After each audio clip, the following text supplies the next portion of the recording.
तुम्हाला यश आलंय, काय होणार काय सांगा?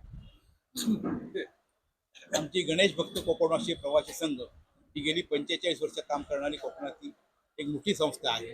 या माध्यमातून आम्ही गणपतीच्या गाड्या सोडतो, तसंच इतर साठी खूप पद्धतीने गाड्या सोडतो. आता ही जी भाडेवाढ जी झालेली आहे, मी कार्याध्यक्ष दीपक चव्हाण, हे माझ्या बाजूला बसले ते आमचे कोषाध्यक्ष विश्वनाथ मांजरेकर, प्रमुख संघटक आमचे अनिल काडगे, आमचे सरचिटणीस आहेत चंद्रकांत बुदर, आमचे एक विभागीय अध्यक्ष आहेत भास्कर चव्हाण. म्हणजे आमचा विभाग वेगवेगळ्या विभागामध्ये काम चालू होतं. आता ही भाडेवाढ झाली त्यावेळी आम्ही खूप प्रेसमध्ये आलो होतो. खरोखर म्हणजे लोकांपर्यंत कसे पोहोचणार आणि लोक 30% करून कसे गोळा. आणि एक प्रोसिजर अशी असते की हा जो ग्रुपधारक काही दिवस अगोदर ह्या लोकांकडनं पैसे घेतो, पुढचे पैसे घेतो. आणि आमचा कोकणातला किंवा सभासद जो आहे हा पूर्णपणे प्रामाणिक आहे.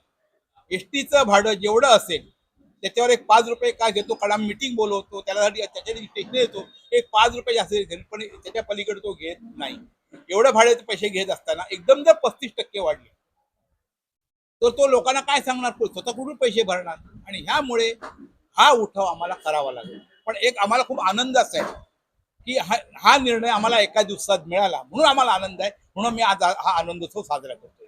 किती बसेसची बुकिंग होते आणि यंदा किती झाले त्या भाडेवाढमुळे काय कपाती असेल मध्यंतरी? आमच्या गाड्यामध्ये तर बिलकुल नाही. आमच्या ज्या काही 1100 गाड्या आहेत तर 1200 होती, म्हणजे अजून टोटल म्हणलं नाही, पण 1200 तर नक्कीच आहेत. 1200 गाड्यामध्ये एकही कमी जास्त होणार नाही, गाडी कमी होणार, वाढणार. कारण किती ती भाडेवाढ होऊ दे, वर्षानुवर्षे आमच्या गाड्या हा वाढत जातात. म्हणजे ग्रुप पद्धतीने जाणाऱ्या गाड्यांची संख्या वाढत जाते, कारण ती थेट गावामध्ये जाते. एसटी बस आहे त्याची जी अवस्था असते ती अत्यंत बिकट असते. यंदा सरकारमध्ये नवीन ताफे आम्ही आणले, 100 बस ऍड झाले, 150 बस ऍड झाले. त्याच्यात तुम्ही बघितलं असेल काय फरक नजर येतो का पहिल्यासारखे कसेच बसेस आहेत? नाही, आता ज्या नवीन बसेस ज्या आलेल्या आहेत त्या खूप आरामदायी बसेस आहेत. म्हणजे सरकार आता त्याची देखभाल करण्यासाठी यांच्याकडे जर माणूस नसेल तर त्यांची अवस्था आणखी 2-3 वर्षांनी जशी आता आपण जुन्या गाड्यांची बघतो तशी त्यांची अवस्था होण्याची शक्यता नाकारता येत नाही. यश आले त्याचं श्रेय तुम्ही कोणाला देणार, कोणत्यासाठी? याचं श्रेय मी खऱ्या अर्थाने जसं अगदी प्रामाणिकपणे सांगायचं झालं, आमचे प्रयत्न होतं आणि तुमचं सगळ्या लोकांचं सहकार्य होतं. हे यश आमच्या बरोबर तुमचं पण आहे. तुमच्या म्हणजे पत्रकार बंधू असतील, जे कुठचे जे मीडियावादी जी माणसं आहेत, कारण ह्या मीडियाला कुठेही आम्ही कोणत्याही प्रकारचे अप्रोच झालो नव्हतो. फक्त एका व्हॉट्सअपच्या मेसेजवर ह्या लोकांनी घेतलं आणि एका दिवसामध्ये हा झाला. कारण आणि परत एकदा मुद्दा लोकशाहीचं नाव कशाला, मी लोकशाही पण सुरुवात केली. कारण आम्ही मिटिंग चालू असते, आमचे हे काडगे म्हणून त्याचे एक मित्र पत्रकार आहेत, त्यांनी फोन असत ते ताबडतोब दे आपण लावूया बातमी. पण त्यांनी पहिला परिवारमध्ये हे बोलणं केलं, मग परिवाराने जी एक रेकॉर्ड लावली, एवढं एवढं एवढं एवढं नुकसान झालेलं आहे त्यामुळे मला काय पर्याय नाही. मग त्यांना सांगितलं ही जी रेकॉर्ड आहे ही जुनी रेकॉर्ड आहे. कारण ह्याच्या अगोदर सुद्धा एसटी महामंडळ हे ग्रुप गाड्या देत होते. आणि ही गोष्ट आहे की त्यांची घटनात्मक ती तरतूद आहे. सामाजिक बांधिलकी ज्यावेळी आम्ही करतो त्यावेळी कुठे नफा तोट्याचा विचार करायचा नसतो. आता ही जो विचार करतात तर मगाशी कोणती विचार केला कार्तिकी यात्रेमध्ये, कार्तिकी यात्रा ही त्यांच्या प्रॉफिट मधली यात्रा आहे.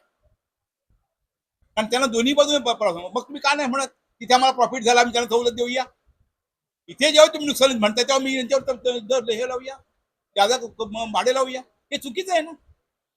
नुकसान होण्यामागे नक्की काय कारण आहे? नुकसान होण्यामागे इतर कमी असण्याचं कारण आहे की स्वतः जबाबदार आहे?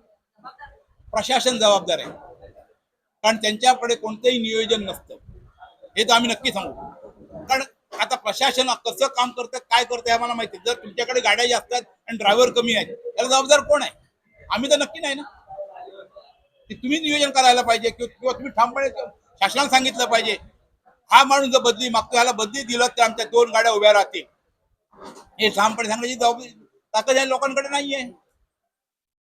प्रत्येक सणांना एसटी तरी सुद्धा एसटी महामंडळ तोट्यात आहे असं जे वाया दिल्या जातात त्यामागे तुम्हाला काय वाटतं, याच्याकडे काय वाटतं?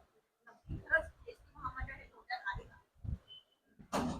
एसटी महामंडळ हे तोट्यात आणलं जातं असं मी म्हणेन, तोट्यात नाहीये. कारण आता दुसरा असं तुम्हाला एक नियम सांगतो की एसटीच्या आगारापासून किंवा एसटीच्या बस स्थानकापासून 200 मीटर लांब प्रायव्हेट गाड्यांचे बूथ असायला पाहिजेत. त्यांचे जे बुकिंग ऑफिस जे आहेत ते 200 मीटरच्या बाहेर असायला पाहिजेत.